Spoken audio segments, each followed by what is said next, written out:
next week.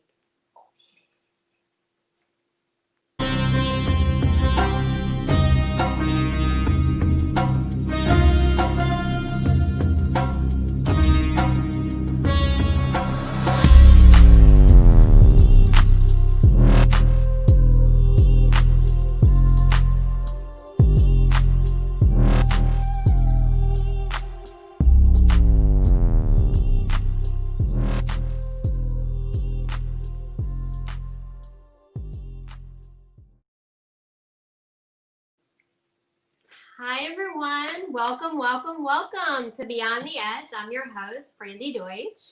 I'm Dede DeMayo, your co-host. We're so excited you could join us today for our first live broadcast from... Everything looks different, right? So we're at Habitat House, Celia Quinn's Habitat House today. She's our sponsor. We are so excited to be here. We have a special guest who's going to also be live streaming in. Her name is Margaret Claire Jacobs. Her friends know her as Peggy, and she is an amazing person. We're going to get to Margaret Claire in just a few moments, but I want to tell you a little bit about where we are. I want to tell you about Habitat House because this is an amazing, magical place. You can go ahead and cue what we did or what you did. This is just a little peek at what Habitat House is, and it is short-term. It is a short-term housing oasis. And when we say we're not kidding. This really wonderful woman, Celia Quinn, she's an artist and a musician. She bought up a few plots of land here in Houston, Texas, in a place called Spring Branch. It's a little kind of a neighborhood area. And in between those houses, she created this garden paradise. And some of the pictures you just saw, we'll throw them up again in just a moment. But let me tell you about this place, just a little bit about it. I had an office here for a time, and it was incredible. It was amazing. This is really where artists come to be inspired, poets come to dream, common folk come to rest, and those who are weary come to be comforted. Isn't it? Like, I had to say that. I've called this a holy place, a sanctuary. I've called this a place where people come to heal, and it's absolutely incredible. You would never think that a place like this is right in the smack dab heart of Houston, Texas. It's serenity. It's a piece of serenity and it's almost like it has a bubble around it because you have to know where you're going, even though it's in the middle of a big city. And it's once you enter past the doors, it's just really calming, and the rooms are inviting. So if you need an Airbnb place to stay, this is perfect. It is perfect. I'm gonna just run the pictures again. Go for it. Yeah. Go for it. So I'll talk a little bit about Celia. You'll get to know Celia. We're gonna have her on the show here very soon at some point, so that you can get to know her and know who she is and what she does. She's a remarkable person, and she has put her heart and soul into this natural, beautiful, just awakening place. You can find her at celia.com/Habitat House. We'll also flash that on the screen a little bit later too, so you can get that information. If you need a place to stay in Houston, Texas, I highly recommend this place. So with that, I want to introduce Margaret Claire Jacobs. And I'm going to do it a little bit formal because I'm really excited about Margaret Claire coming to be with us. So this is in a time of great change and awakening. Margaret Claire teaches skills for quieting the mind, empowering peace, and developing your own ability to hear your guides. Margaret Claire is a master channeler, a toner, a teacher, and a messenger guide for spiritual wisdom and remembrance. I'm going to ask you about that real soon, Margaret Claire, because I want to know what you're here to help us remember.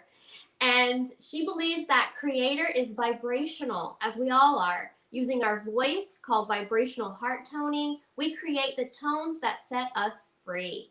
The channel we expand empowers our deep connection, our birthright to Creator's love for each one as we are. I love that. Welcome, Margaret Claire. We're so glad to have you today. Thank you. I'm delighted to be here.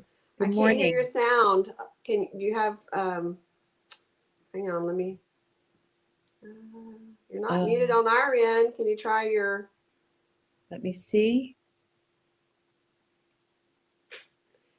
I can't hear you. Still can't hear you. All right. Not sure. They We'll get can't. some microphone assistance. This is the thing about technology. You get real live, up close and personal experiences of no microphones. I love it. Right. I love it. So that's a good thing about Creator. He teaches us how to do it in the moment sometimes. That's right. Because we I. heard her a while ago. I'm not sure why we can't hear her. It doesn't have Wow. any. This isn't. She's got reinforcement. Yes, I reinforcements do. are always This is good. my wonderful husband, Mark, who's been my assistant and Interesting. companion for 30 years plus. So we're a Let me team. take you out and add you back in. Maybe that'll help.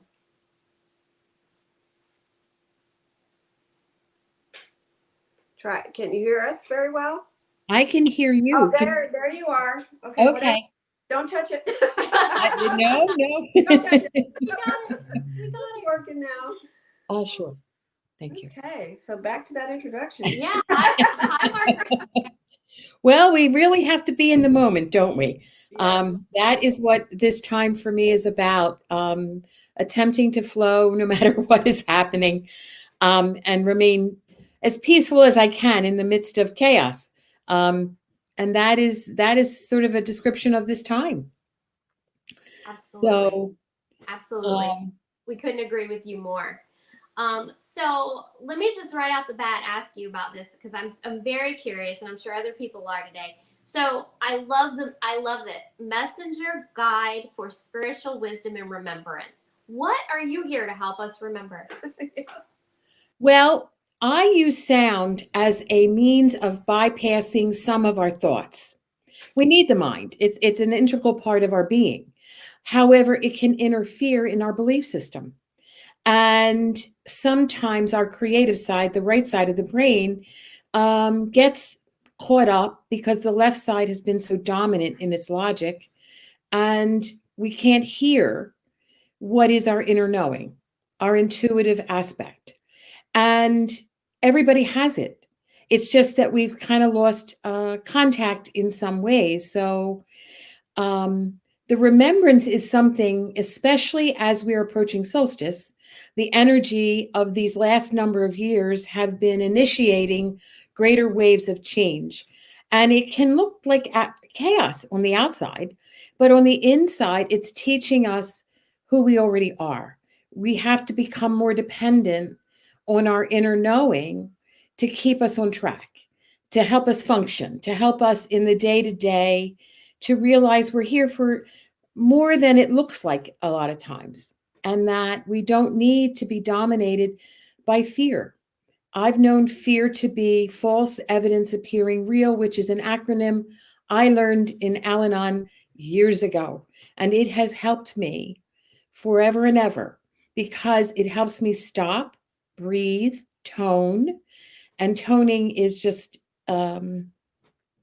a part of ourselves, it's our voice, and allow us to recenter so we can combine the heart with the brain rather than let something dominate, that doesn't bring us peace. So the remembrance is really about that we're already whole. We don't need to be fixed. What we're doing is claiming our power, claiming who we really already are, and that God loves us as we are. We don't have to earn it. We just Right. have to kind of remember that we're a part of this amazing process, this energy. The earth is a school. We're here to contribute. We chose to be here. And we're really walking our path now. We're walking our ability to be in the world, but not of it.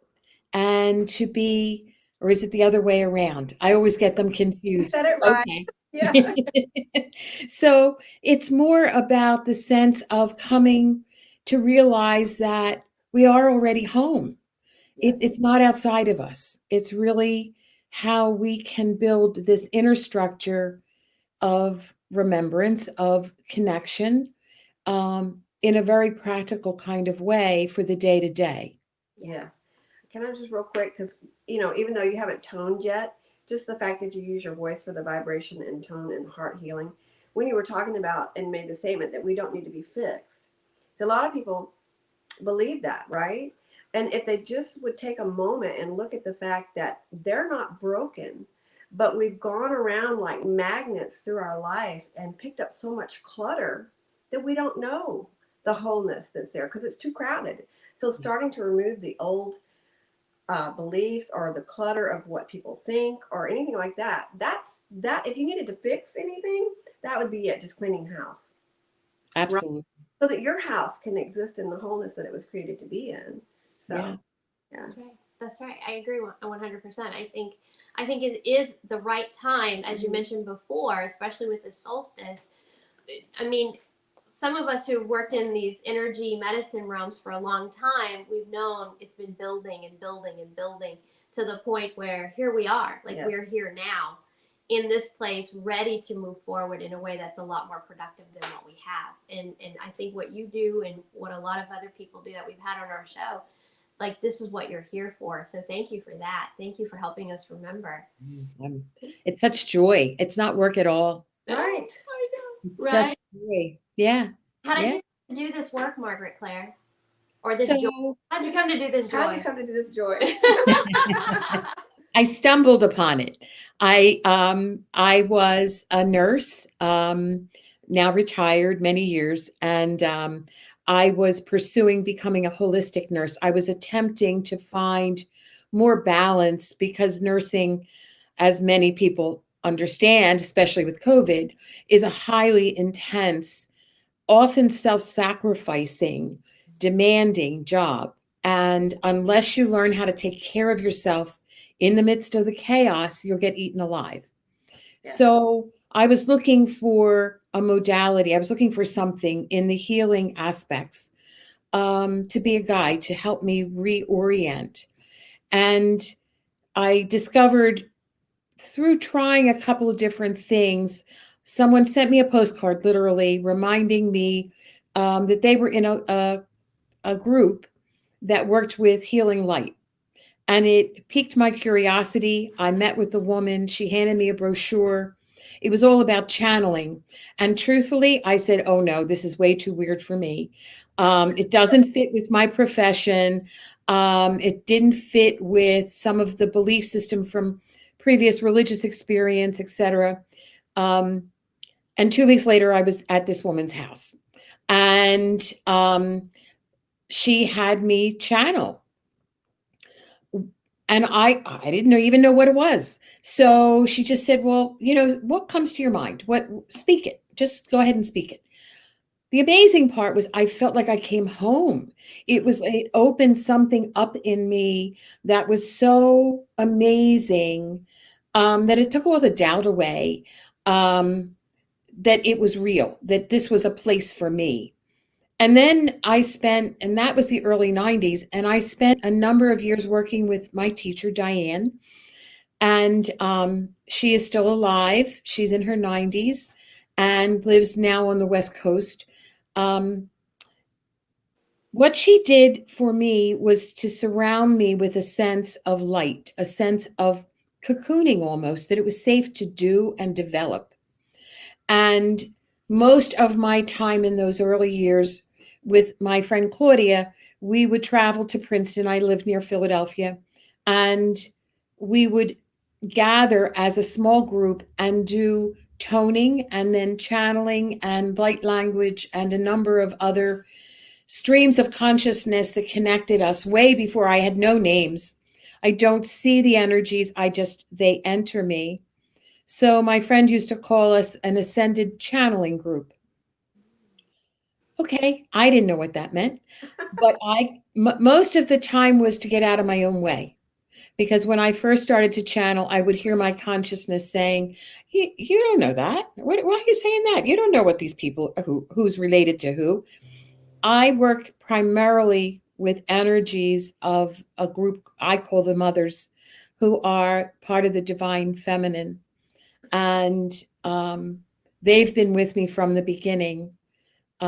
Such a loving presence that it fulfills me and is a source for me to keep going in the midst of my own doubts or my own confusion. Eventually, that separate voice stopped. It still presents now and again because we're human beings. But for the most part, what I've learned to do is to trust You turn that whatever, the volume down. I'm sorry? I said you turn the voice's volume down. Yeah. Yeah. I am always present. I never leave totally when I channel. So I'm always conscious of those around me and the fact that we can do this work as we are now over Zoom, over the airways. They're a part of vibration too. Yeah. So it's all a part of how we shift and change and take, we've made lemonade out of lemons. So with COVID and other opportunities. So um, that's how I got started, and I keep going. And most of my journey is about my own self healing, my own learning how to take that clutter, and it keeps popping up because it's about getting to the place of freedom. Yes. You mentioned a couple of things. So you're talking about toning, which is something I really would like to hear. I'd like to experience that. I'd like our audience to experience like what toning is. And you also mentioned light language. So I'm very curious about that too. Can you demonstrate some toning for us? Absolutely. And I'm going to tell you, I channel from many, many different aspects. So some are very high, some are very low, some can sound, well, that's light language, sounds more like animals sometimes. So it's all a part of the whole. And what it does when I'm working with a group is it sets our intention to be in the wholeness of whatever's for our greatest good, to bring about this shift of having, it's always about this greater purpose that enlivens us. So I will demonstrate some toning.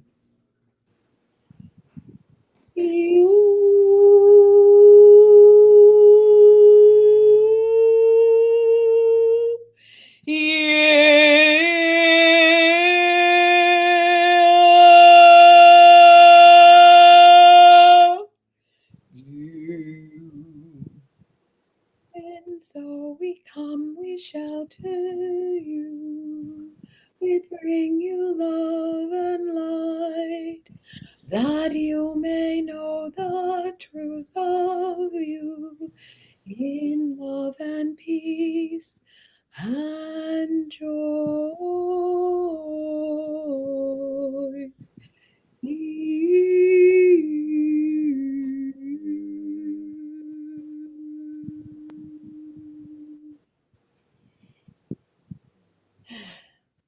Wow. That's beautiful. I know.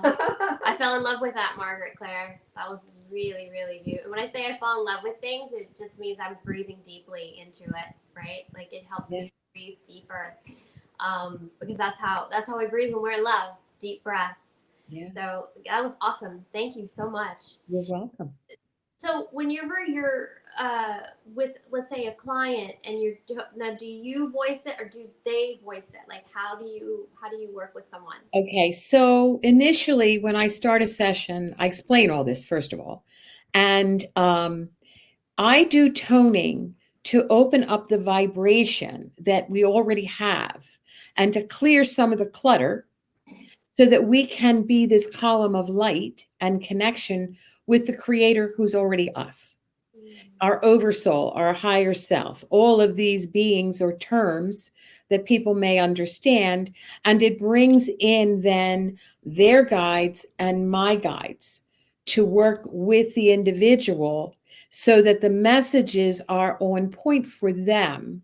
And the messages I deliver are usually about their own journey and what is sometimes it confirms an intuitive knowing that they've had or has been sitting kind of in the background and allows it to come forward with more clarity.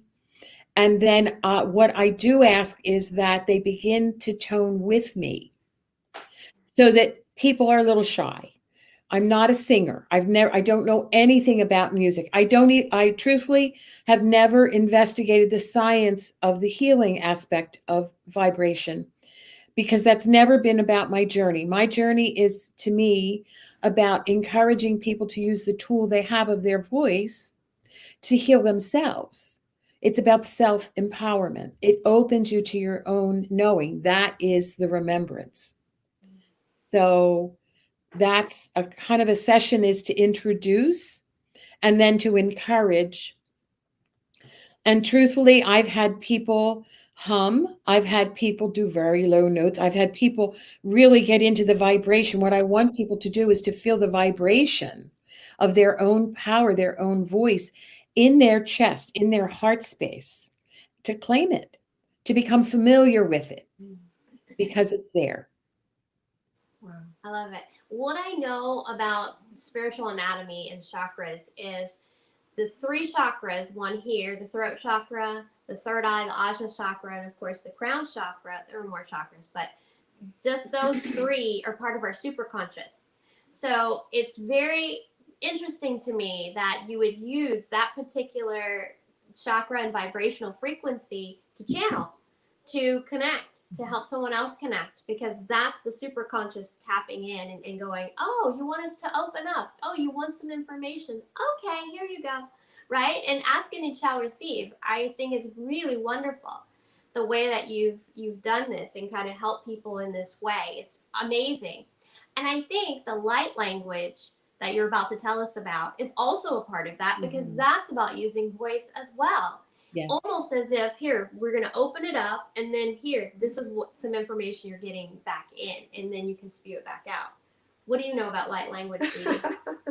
Well, that's how I met Peggy, was a light language gathering at Star Dreaming. And for me, it was always presented when I was in the Christian religion dynamic, was speaking in tongues. But it wasn't something that was understood. It was something that just happened. So for me, light language, once I realized that it was truly a heavenly or universal or multiverse language, it began to flow in such a way that, it's there's no limits. And I think everybody can do this, but some people, they do language, right? And then they automatically have an understanding. Sometimes it's revealed through other people. Sometimes it's you don't get it for a day or two, and then you're like, oh, the aha moment. You know what God was trying to say through your creator, and that's when we met. You have a beautiful, you have a light language that's soft, but you also you speak in what? Dragon, right? Dragon, yes. I met the dragons at that same area, Star Dreaming in Santa Fe. I became a dragon. An experience. I'm generally, other than my voice, I'm generally kind of a reticent person in the back. I was out there, out front. I walked through those gates and I became a dragon, and I was speaking light language, and I was telling people this and that. And it was quite an experience. And I use the dragons a lot because they're assistive. They're in the angelic realm, but they're different. They can do other things that are more in the physical aspect to assist us now. And I use particularly Archangel Michael's deep blue dragon that helps to cut the old lineage aspects, the old storylines. And I find that a very powerful way, especially if there's a lot of chaos. Yes. So we're all in amazing times. I can demonstrate light language that I use if you'd like. Yes. Let's hear it. One thing I have always seen it as a vibration that I did not need to understand in its exactness, because one of the limits of language that we speak is that we build our experiences into what things mean. And this goes beyond that. And that's one of the effectiveness of toning. It allows us to go into such a pure vibration that our guides, our angels, all the beings that assist us can speak more clearly to us, and we have to ask. We have free will. We have to ask. And we'll talk about intention in a minute, but I'll demonstrate light language. So I don't particularly see it as something that I understand, but it's always a part of the whole. So guidance comes in whatever way it comes, and it takes many different forms because there's many different universes, and this is the language of remembrance in many ways. Ke kota tata ke sam erera kura kata te kada kuasa tate. Te te da kurat kada kada kada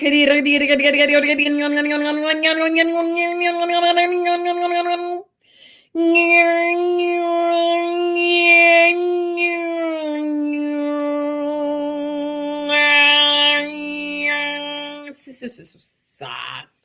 Sasso. Eso.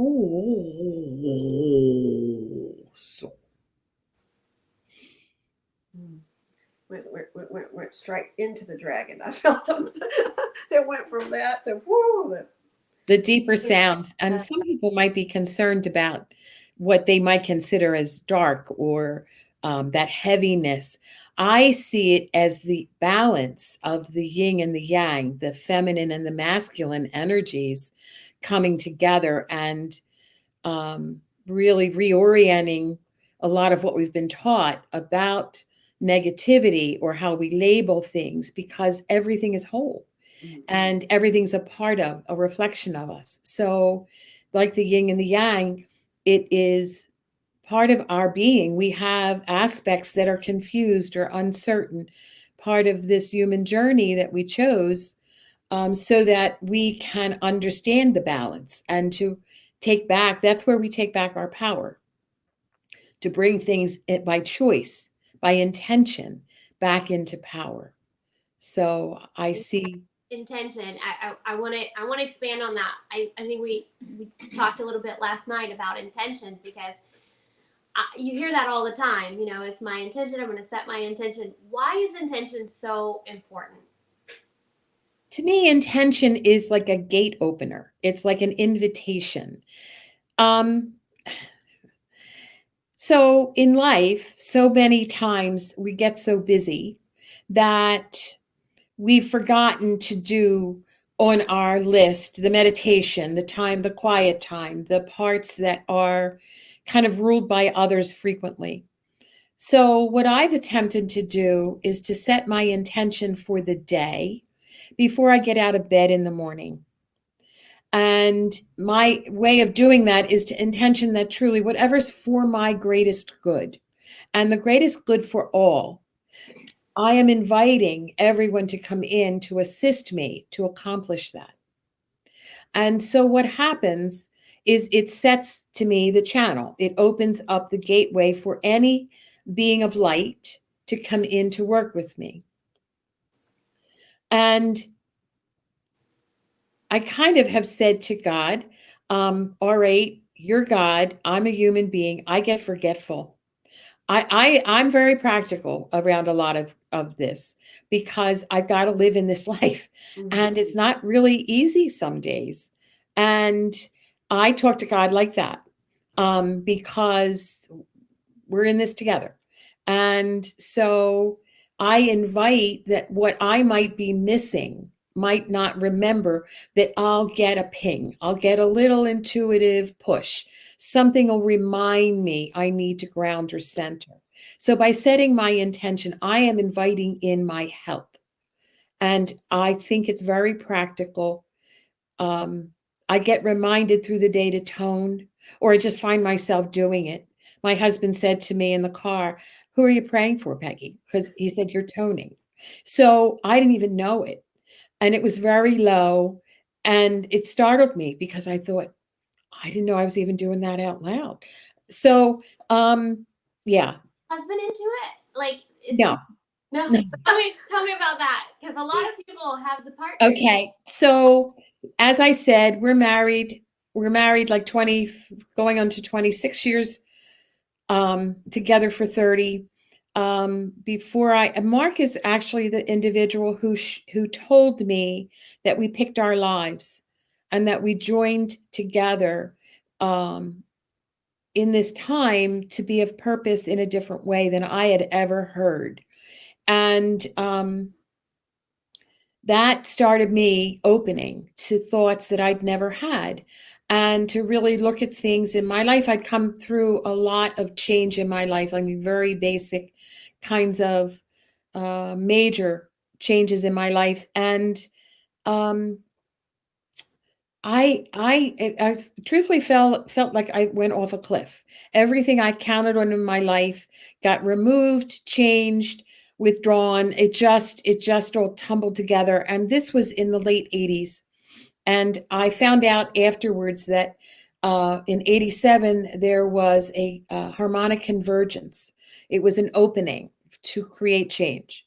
And so that's when I stumbled. I started looking, but I had no foreknowledge that I'd be doing this at all, ever. I mean, it seems very strange to me, and yet here I am. So, in this journey, Mark and I have come through many differences of growing. And one of us, I see it like a dance. One of us will be the lead, and the other has to decide if they're going to follow. And that doesn't make it really easy. It really causes challenges, but it makes you reorient again and again as to what is important to you. It became very important to me, and just recently, once more, to really claim who I am and to reorient some pieces of that agreement that he and I have to work together as I become more public. And what does that mean? We really don't know, but we'll discover it. And as you know, he came in to my assistance, my night there. Um, and there was a poem. It's he often claimed to be my knight in rusty armor. And so there's actually a book by that Polish name. him up. You got to polish him up. Well, he's doing a good job on himself, Oh, truthfully. good. Got his own right. So the journey is about self-development I love that it. we each need to do in our own way. That brings up everybody has their own path. Everybody has their soul journey. Everybody has their own courage, their own ability. I used to think if I worked hard enough, I could help and fix people. I could be the support they needed. I would be, that emergency fix. And I have learned over lots and lots of years that I not only can't do it, I was never intended to do it. There's intuition. And it is exhausting to try and run somebody else's life. I mean, I'm having enough time with my own life. Oh yeah. So I think the journey is the more I concentrate on loving myself, what are the things that keep showing up in my life that are stumbling blocks, that are pieces where I feel disconnected or upset about something? What I've begun to realize is I need to look inward to see what's out of balance in me and ask then for some direction and help. To me, this time is about clearing away anything that is what I term a lower vibration. By that, I mean, I find it hard with language. A vibration that isn't sustained in as high a level as we are coming into in the energy that's present as we move towards solstice. We understand that completely. Yeah. But there may be others who don't. And I guess I want to just say everybody's following the pathway that is theirs. You can't be somebody else because that's not your agreement. So yeah, living the life you're given. just to bring it in simplified terms, because that Yeah. seems what I do, like picturing things, is people don't always realize what their lower vibration is, and so if it presents chaos as you're doing it or thinking about it, and there's no peace, and it's stressful or you dread it, well, that's probably a lower vibration thing, and you need to probably look at removing that from your suitcase that you're carrying around for life, right? So it's simple. It's Dede's really so simple. nice about it. You might want to look at that. No, just cut it Take out. it out. Just leave. Just like goodbye. Yeah. Take a look at. I mean, but we can't force people No, to no, walk no. in a higher vibration. Absolutely not. So Absolutely not. And that's trying to have manipulation and control Right. over others. So it's definitely not about them, but it's about ourselves, right? So it's about having that come to Jesus talk right. with ourselves and saying, hello, looking in the mirror and saying, hello, I love you, and it's time for you to cut that person, that thing, that event out. It's done. And if you want to be in that higher vibration, go there, be there. There's no, and in this way, for me, I think intention is good, and it's positive, definitely when you're having this vision of what you want in your life. But then when it comes down to it and you're in the present moment, there's no intending. You right. just you are. just are. Right? Yes. Yes. So I want to ask you about something important to me, because people as an intuitive, people come to me all the time and ask me this question. They say, how can I tell the difference between my own thoughts and divine guidance or my intuition? What do you tell people that ask you that question, Margaret? So, because I've lived life in a lot of different ways, I have found that, to me, there's a level of discernment that we all have, and that's part of clearing away the debris, clearing and getting more into the essence of who you are and loving yourself as you are, and setting your intention that you keep being guided to grow into more and more understanding. So, when I was first starting, I did a channel for someone and she didn't like it. In fact, I was called all kinds of other names and sort of taken out from the group and said, I needed to like change because I was in the wrong. And this was a teacher. This was somebody, worldwide known. And I just had been doing this for like 6 months. So I was like green. And yet not, because when I was in the vibration to speak, I would always check, especially in the beginning, is this for me to say? That's a little bit of discernment, not to just go flying into something, but to check, to step back, check your emotions. What's pushing at you? So I had that experience. I continued to work, and I actually went back to another workshop this woman gave with the intention of asking her, well, how do you know if something's of God? What she said to me is, you set your intention, that you are on this pathway that will only work with the highest good. For me, that became a key then for understanding what was mine and what was somebody else's, how I make choices. If I'm distracted by strong emotions and I go forward in something, then I carry a responsibility for my actions in something that goes forward. I have to say, for the most part, I've always found when I'm doing this work in particular, I have been, I guess I asked that I always be guided to know what was appropriate, what was mine, what was someone else's. I think it's a work in process and getting to know what pushes at you. What role does the ego play in that? Good question. Gotta go straight. So, the ego, as we all know, can be a very loud voice and it can set you on a course. And the thing is, because we're human beings, we have emotions and they're neither right nor wrong. However, usually with strong emotions, we have a story that goes with them. Oh, if this happens, well, then that happens and we create a storyline. The difficulty is then we go from the emotion to the thought to the action. And we don't stay back and evaluate it frequently. As we are growing, we're given certain guidelines by parents, by others, as to what is acceptable. A lot of that we're challenging now in our own beingness to create a strong ego. We need the ego. The ego is what helps us determine who we are. It's our foundation. It's like a foundational piece of us. But the ego needs to be in balance like the rest of us, like the mind and the heart. So what we are attempting to do now is to work with the ego to make it strong, but not overbearing, not determined. I must get this, I must do that.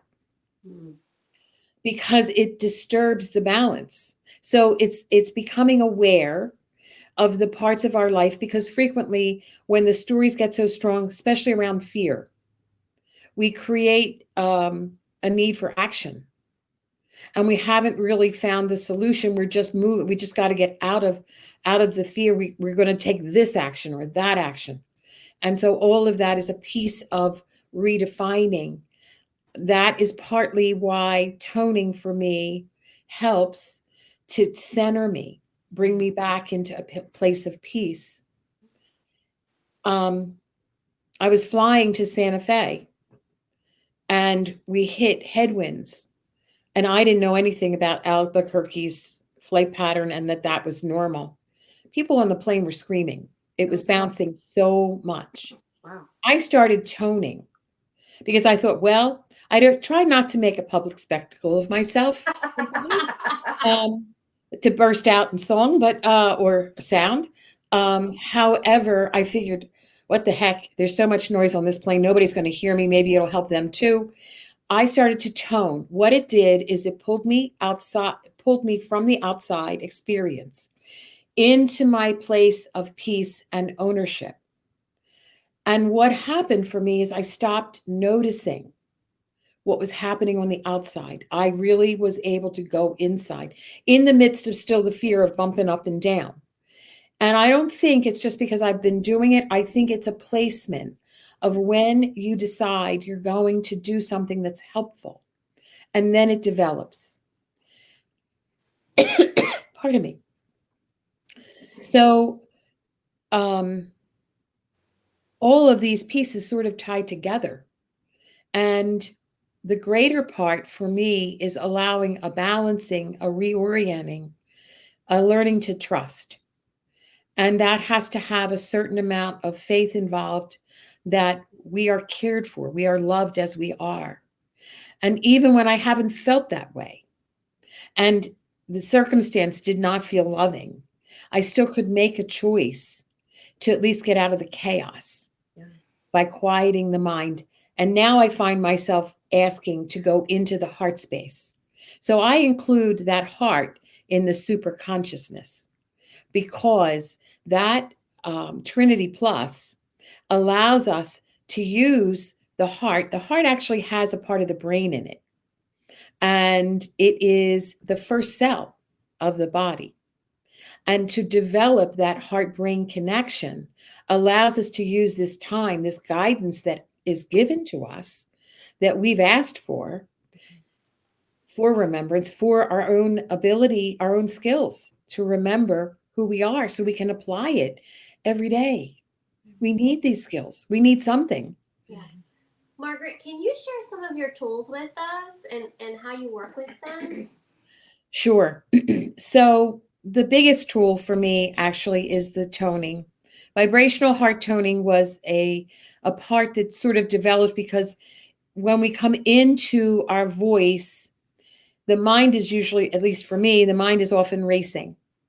And what I'm trying to do is sort of calm everything down, to go into the heart space, because for me that, it is no misunderstanding that the heart is seen as love. And it's been misrepresented or misused sometimes, bigly, is that a word? In a big way, to distract us from not understanding that it's our own self-love. So when we come together and bring our mind-heart connection, here again, intention, the toning, and then to sit and listen to the guides that are ours. And you need to create space and time for that, and a routine initially till you get into a rhythm with it. But it also is spontaneous. So they're the biggest tools for me. The other thing I find is there's a wisdom that begins to develop as you follow a path and you say yes, not knowing what that path means or where it'll take you. But you continually say, yes, I'm willing to shift and change and to walk through this time by intention, that I have been gifted again and again and again with exactly what I needed without knowing what I needed. I don't have to figure it out. So I want to point out we've got a number scrolling at the bottom of the screen. If y'all, in the last few minutes of the show today, we're going to take questions for Margaret Claire. So if you have something that you would like her to tone or give you an answer for something, text us at 805-500-EDGE. It's just that number scrolling at the bottom of the screen. And believe it or not, we also have a studio audience here today. We're in a room, have some people here watching us. And I want to let them know that if they have any questions, that they are welcome to ask, and we'll repeat them so that you can ask if they want to ask questions. So thank you all for being here today, our studio audience. We're happy to have you here. So any questions so far? So far, people have tried calling. What they need to do is text the number 805-500-EDGE and just text the question. Or I'm not sure how this would work, but you could try to comment on the Facebook page, and we can send the question in later to her if it's something, or she can follow on the stream and get your question and answer directly to you. But if you want a question answered live on the show, go ahead and text the number, and we'll, ask her. Perfect. I think that's excellent. I had one other question for you, Margaret Claire. You work with some rocks, right? I mean, Yes. they look like rocks, but I think there's something else, right? So tell us what they are and what. And Okay. So I work with crystals, and this is my right and left are Yep. confused. There you go. This is Mama, and you can sort of see Mama has a face. This is an eagle face. Mama has the green Tara in her. Oh, I've got to reorient my body here. That you might be able to see as a half face right from, oops, let me do it this way, this way. Anyhow, these are Andarans. That went off the edge, but that's okay. This is Clyde. Clyde is a being. Mama is an elder, clear. Clyde is a sea foam, full of change. These are beings, and I have many others. I'm wearing one now. This is my crystal, looks a little bit like a heart. This is the blue that is the throat chakra, because that is what I needed to keep open in order to do the work. These are from Lemuria. Lemuria and Atlantis were ancient civilizations. Lemuria was originally a more like a star being place, or a without physicality. Atlantis was more physical, and eventually they both were destroyed. However, these beings came as assistance to those in Lemuria who were having a struggle, and they're live beings of light. They assist me in my channeling and my healing work, because the channeling frequently opens up different forms of healing, sometimes on the physical, sometimes on the emotional or spiritual levels. And so these beings have started to show up. These particular ones are from the Mount Shasta area, and they started to show up in the 60s because it was time to bring them back. And there are different purposes for them, but they're very high energy. I am generally, although I love crystals, I don't seem to be able to remember much at all about who they are, what they do. That's not really my forte. But these beings have shown up to assist me. And Frederica, which I didn't bring in, is a being of the divine feminine and masculine. It's a brown, and it's very, very loving. At the times when I would have clients in my home, that would be the crystal I would hand to them to hold for comfort. I do all of this work now by intention. So these are beings that really, Clyde's name is Celestial Light Body Force, yielding DNA evolution. Wow. Now, that's all he said to me. Acronym. It's an acronym. Yes, an acronym. Very, very powerful. And he's become a dragon. There's more dragon faces in Clyde. As I work with the dragons, I see more and more of them. And they're a little hard to see. And I don't know that they would show up particularly on, there you go. on the screen. But it's a part that I have noticed as I am working with these beings, that they transmute, they transform. Transmuting is the ability to change what might be a difficulty, a negativity within you, within the world, to bring it back into light. And it goes to the crystal core. For me, it goes to the crystal core where it's converted from whatever the mismatch might be, the disharmony might be, and goes back to the central sun, returns to the earth as love. So it's this continual cycle. And that is what these beings help with. They actually have one molecule um, of the atomic chart in them, and the rest are circling out into the universe, taking out pain and suffering and bringing in love. Wow. So That's powerful. That is very powerful. That's extremely powerful. Thank you for sharing those with us. absolutely. They seem like really great tools. I mean, like some crystals can be grounding, some crystals can be more ethereal, some can be hold information. I mean, there's just the world of crystals, rocks, it's vast, right? And I don't know enough about crystals to really know, what does what, when, that kind of thing. But I do know vibrations, like you, right? I do know vibrations, and being able to transmute energy from something and then to something, like that's an incredible skill. And I think we all have that ability, but to develop it, just like the toning that you do, it's like we all have the potential, but then what we decide to do with that potential is completely up to us, and it corresponds with our vibrational frequency and our resonance, doesn't it? So, Yes. like the things that we're talking about, just the language we're using now. Dede says all the time, language is changing. Yes. And I'm going, gosh, what does she mean by that? I mean, and part of me knows, and part of me's like, there's a deeper meaning here. What is she really saying, right? Absolutely. As language continues to change, as we continue to change, I think it's a really wonderful way to be able to connect with the earth, to connect with the womb, connect with what's here, in addition to all these amazing vibrational frequencies that are coming into our existence and just into our being, because everything's changing to a place where we couldn't see what we could see before. Like what we couldn't see before, we can see now. Correct. Yes. Yeah. I agree. And the language is changing. And when we talked the other day, just getting ready for the show, you had said something about that vibrational blockages. And this epiphany, this light bulb went off. I was like, oh, well, that's why they couldn't understand.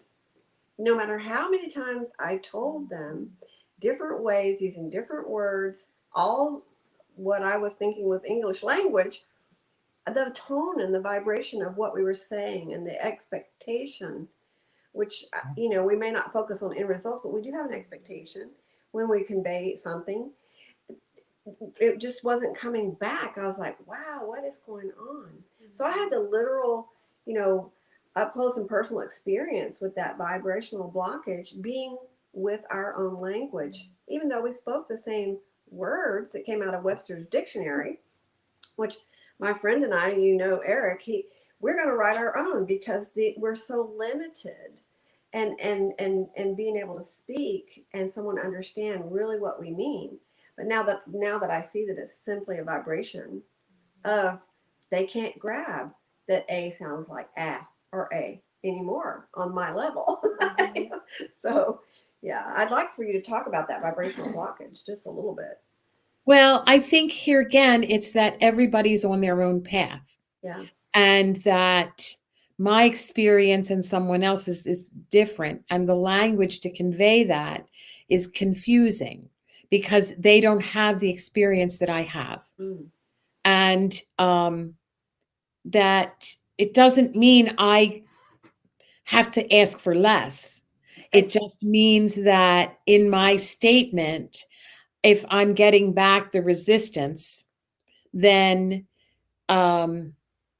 what is it that I want to do with that? What's the purpose for me to realize this isn't the path that's going to open?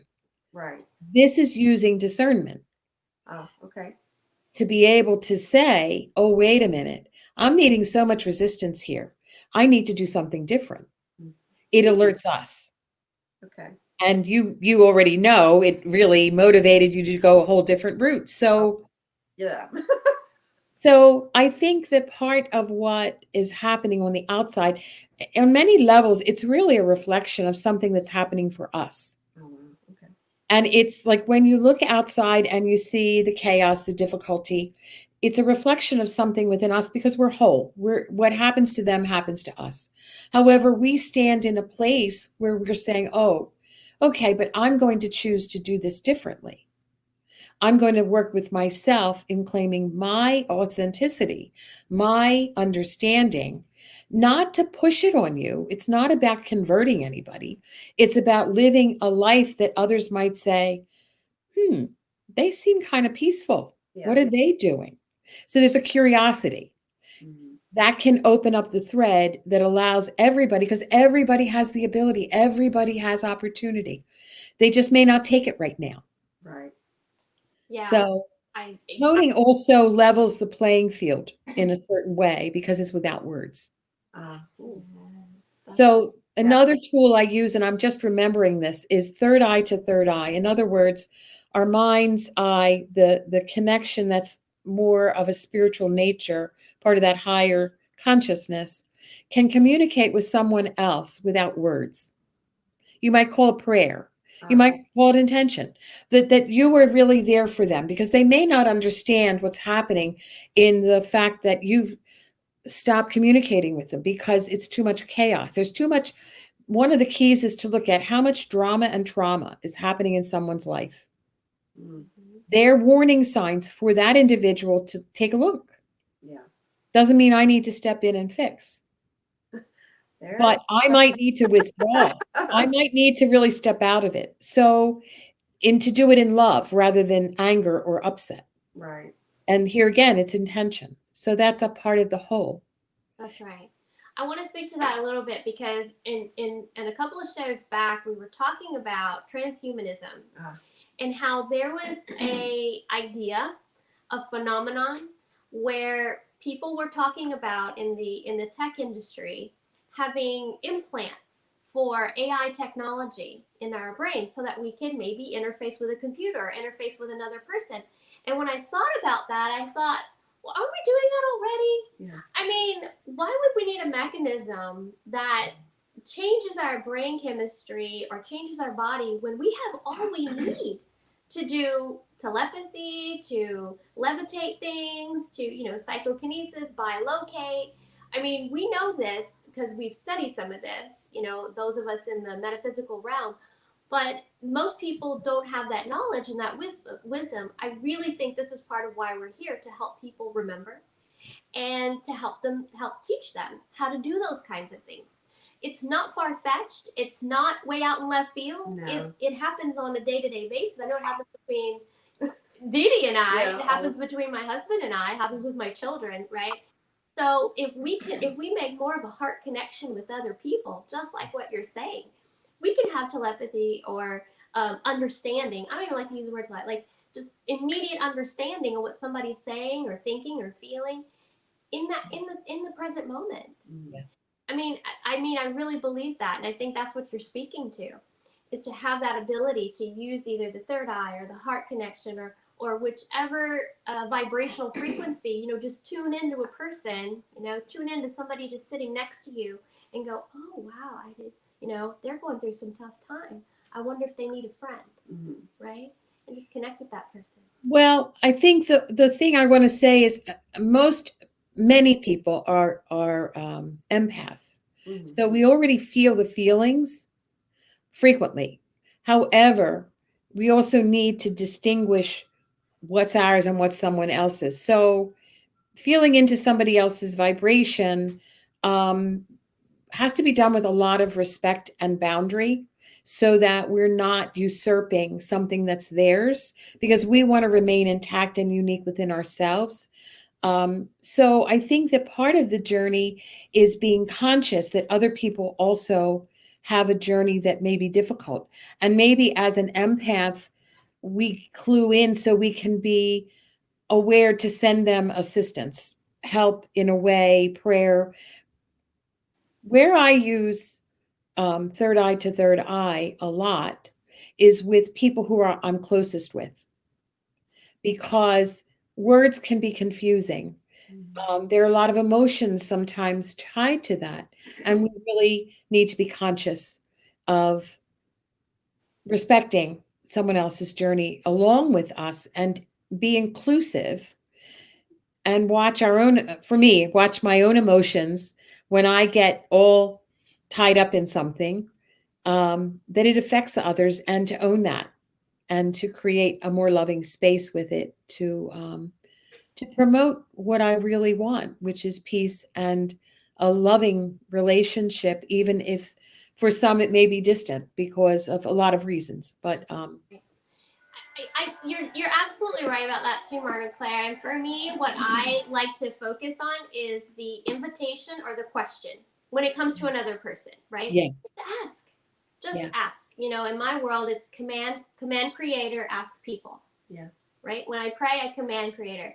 I command creation. Whenever I'm relating to another person, it's ask that person. yes, yes, It's that simple. You get a yes, yes, great. You get a no, well, okay, move on. yeah, Right? yeah. So simple. So simple.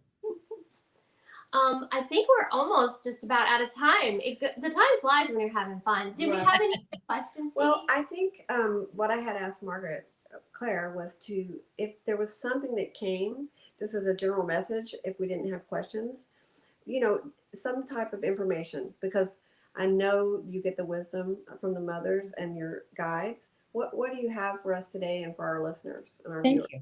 Yes.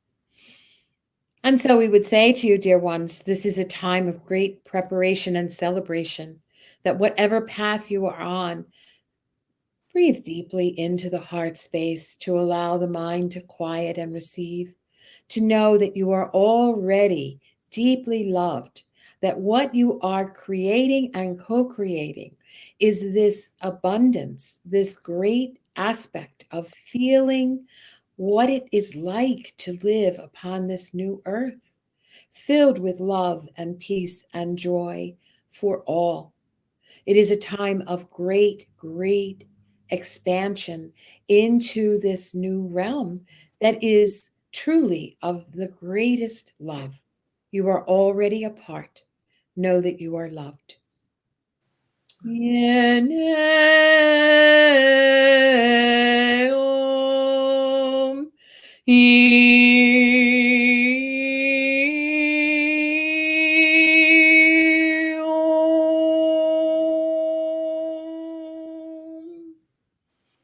So be it. Oh, thank you. Thank Thank you you so so much. much. You. It's been Really, a great pleasure. we appreciate that. So tell us, how do we get hold of you? How do people reach you? And what you do that people can be a part of? The best way to reach me is by my email, Margaret, Margaret, Claire, CLAIRERN at yahoo.com. And this email, I'll connect with you. I offer sessions privately. I offer groups for a group of individuals who might want to gather. I do this on Zoom. I have a Thursday morning group that I've been meeting with since the beginning of March, and that is by donation. Um, I always want to work with individuals. The finance piece is something that's an acknowledgement of the energy. However, I work with people. So my idea is that we are assistive co creatively. I do not particularly deal with those who have passed. I am more in the realm of the working with the spiritual journey that each one is on and how to make it very real, very in the day, and assist you each to grow in your own unique way. Um, and to empower you, support you to empower this sense of journey, this sense of adventure, and that we're in this together. It's power with. We're all students and teachers. So I thank you so much for this Wonderful. opportunity. Thank you so much, Margaret Claire. We appreciate you. We appreciate your offering and the work that you do for others. And we look forward to seeing more of you and more of what you do. So, Thank you. hope to see you soon. Stay Thank well. you so much. Thank you for this invitation. It's been a joy. Thank you. Namaste. Namaste. Thank you. Okay, everybody, this is our show for the day. Stay tuned for next week. We're going to have wine tasting, and we're also going to have an astrologist in the studio telling us so about. we'll have sound bowls next weekend. sound. Next week, sound bowls and wine tasting, and then the following week we'll have an amazing astrologer getting us ready for 2021. Very excited about that. Again, if you have any questions about what you saw today, Margaret Claire's information, or about the show, feel free to text and ask us. We'll get back to you. Yes. So long life and vibrant health, all of you. Namaste. Namaste.